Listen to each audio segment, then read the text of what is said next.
ആഗ്രഹിച്ച ഒരു നിയമം, നാം ആഗ്രഹിച്ചൊരു ശിക്ഷ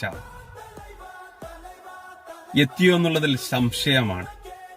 ഒന്നാം പ്രതിക്കെങ്കിലും കയറ് തൂക്കാമായിരുന്നു. ഒരു പെണ്ണിനെ കാറിന്റെ ഉള്ളിൽ വെച്ച് ഒരു മണിക്കൂറോ 2 മണിക്കൂറോ ആ പെണ്ണിനെ കൊല്ലാക്കല ചെയ്തിട്ട്, തനിക്കിഷ്ടമല്ലാതെ തന്റെ ശരീരത്തെ നോവിച്ചിട്ട്, ആ പെണ്ണടക്കുന്ന, ആ സ്ത്രീ അടക്കുന്ന നികുതി പൈസയിൽ നിന്നും, നികുതി പണത്തിൽ നിന്നും ഇനി അവർക്ക് ഫുഡ്, അവരുടെ കുടുംബം അടക്കുന്ന നികുതി ക്യാഷിൽ നിന്നും ഇനി അവർക്ക് ഫുഡ്. 20 വർഷം കഠിന തടവ്. സാറ്റിസ്ഫിക്കേഷൻ പോരാ.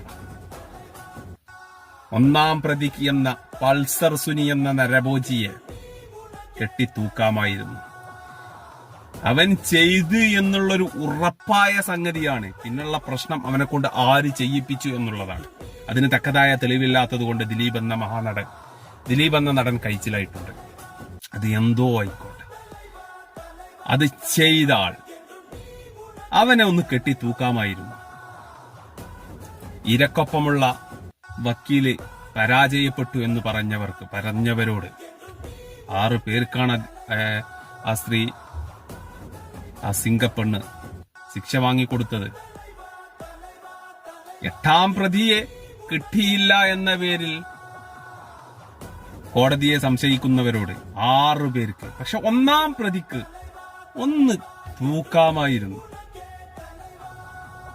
ഇന്ന് ഇങ്ങനെ വിട്ടാൽ ആ കാറിൽ പൾസർ സുനിയെ പോലെയുള്ളവരുടെ കൂടെ നമ്മുടെ വീട്ടിൽ നിന്നുള്ളവരുമാവാം.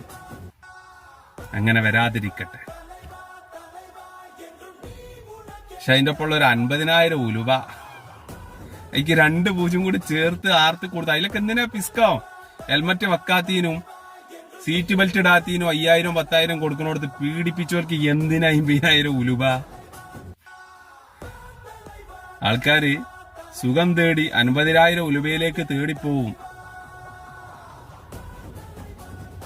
ഓക്കെ, ഏതായാലും കോടതി 1ാം പ്രതിക്കെങ്കിലും തൂക്കാമായിരുന്നു.